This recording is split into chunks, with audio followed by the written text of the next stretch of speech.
அன்புள்ள சகோதர சகோதரிகளே, தாசில்தாரை கடித்த நாய். Immediately take action. யாரு? நகராட்சி ஆணையர் இல்ல, நகராட்சி ஆணையருக்கு கால் பண்ணியிருக்கிறாங்க கலெக்டர். அவர் ஏதோ தொடர்பு இல்லைக்கு அப்பால் இருந்திருப்பார் போல. இணை இயக்குனரை தொடர்பு கொள்றாங்க. உடனே 3 நாளைக்குள்ள நோட்டீஸ். 3 நாளைக்குள்ள இதுக்கு நீங்க சரியான நடவடிக்கை எடுக்கல. ஏன்னா தெருத்துவா போய் ஆய்வு பண்ணியிருக்கிறாங்க கலெக்டர். இவர் கால் பண்ண எடுக்கலன்னு சொல்லவும் ஆய்வு பண்ணி தாசில்தாரை நாய் கடிச்சிருச்சு. அவன் தாசில்தார் யாருன்னா தேர்தல் பிரிவில் இருக்கக்கூடிய தாசில்தாரை நாய் கடிச்சிருச்சு. அதனால உடனே அரசு அதிகாரியை கடிச்சிருச்சு. ஏன்னு சொன்னாக்க எத்தனையோ தாய்மார்களை நாய் கடித்திருக்கிறது, எத்தனையோ குழந்தைகளை. இதுக்கு பிறகுதான் ஆய்வுக்கு போறாங்க கலெக்டர்.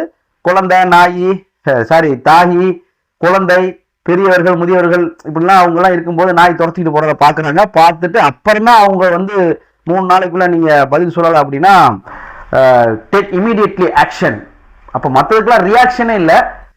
அப்போ ஒரு அரசு துறையில் பணிபுரியக்கூடிய ஊழியர்களை நாய் கடிச்சாதான், ஊழியர்களுக்கு ஏதாவது ஒரு பிரச்சனைனா தான், ஊழியர்கள் வீட்டுல குப்பை தேங்குச்சுனா தான், ஊழியர் வீட்டுல கரண்ட் போனா தான், ஊழியர் வீட்டு பைப்புல தண்ணி வரலைனா தான் ஆக்ஷன் எடுப்போம். அப்படின்னா அப்போ ஓனர் நாங்க, ஊழியருக்கு ஓனர் மக்கள் தானே. இந்த நாட்டினுடைய குடிமகன் இவரை நாய் கடிச்சிருச்சு அப்படின்னா அதுக்கு எத்தனை மனு, எத்தனை இயக்கங்கள் கொடுத்தார்கள், எத்தனை அமைப்புகள் கொடுத்தார்கள், எல்லாம் எங்க உடனே ஆக்ஷன் வந்துச்சா? ஆக்ஷன் வரலையே. அப்ப ஏதாவது ஒரு பிரச்சனைனா அரசு துறையில பணிபுரியக்கூடியவர்களுடைய அவங்களுடைய பிரச்சனையா இருந்தா மாத்திரம்தான் இதை நம்ம எடுப்போம். ஏன்னா உங்க ஊழியர்களுக்கு வந்தா ரத்தம், ஓனருக்கு வந்தா தக்காளி சட்னி. நம்ம தான் ஓனரு, நம்மளுடைய வரிப்பணத்துலதான் நாடு இயங்குது. அப்படி இருக்கக்கூடிய சூழல்ல மக்கள் பார்த்துக்குங்க.